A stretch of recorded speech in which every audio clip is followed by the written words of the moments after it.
কোন বিধানসভার যিনি প্রার্থী হয়েছেন, প্রথম কথা হচ্ছে মমতা বন্দ্যোপাধ্যায় এবং অভিষেক বন্দ্যোপাধ্যায়ের মনোনীত এবং স্নেহধন্য, তাদের পছন্দনীয়, সর্বোপরি রাজারহাট নিউ টাউন বাসীর সকলের পছন্দনীয় প্রার্থী মাননীয় তাপস চট্টোপাধ্যায়।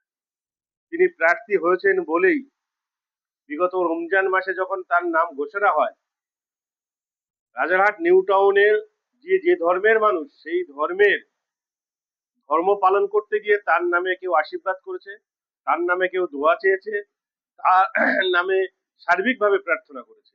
তার কারণ, যে মানুষটা নিজের কথা ভাবে না, নিজের পরিবারের কথা ভাবে না, যে মানুষটা নিউ টাউন বাসীকে একটা পরিবার মনে করে চলে, যে মানুষটা অন্যের দুঃখটা নিজের দুঃখ মনে করে, যে মানুষটা অন্যের ব্যথাটা নিজের ব্যথা মনে করে, তার নাম তাপস চ্যাটার্জি।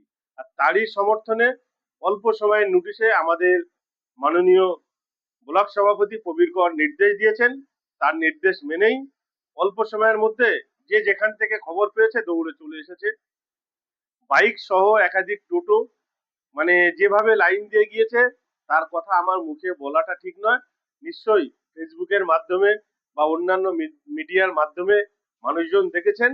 মানুষজন এবং মিডিয়ারাই বলতে পারবে মমতা বন্দ্যোপাধ্যায়, অভিষেক বন্দ্যোপাধ্যায়, ডাক্তার সাংসদ কাকুলি ঘোষ দস্তিদার, আর সর্বোপরি যাকে প্রার্থী করেছেন আমাদের প্রিয় বিধায়ক মাননীয় তাপস চ্যাটার্জি মহাশয়কে কতটুকু ভালোবেসে মানুষ তার টানে এখান থেকে লাইন দিয়ে সারিবদ্ধভাবে ওখানে গিয়ে হাজির হয়েছে। অঞ্চল থেকে প্রায় 1000-এরও বেশি মানুষ এখান থেকে বিষ্ণুপুর বটতলায় আমাদের প্রিয় প্রার্থী তাপস চ্যাটার্জির সমর্থনে মাঠে উপস্থিত।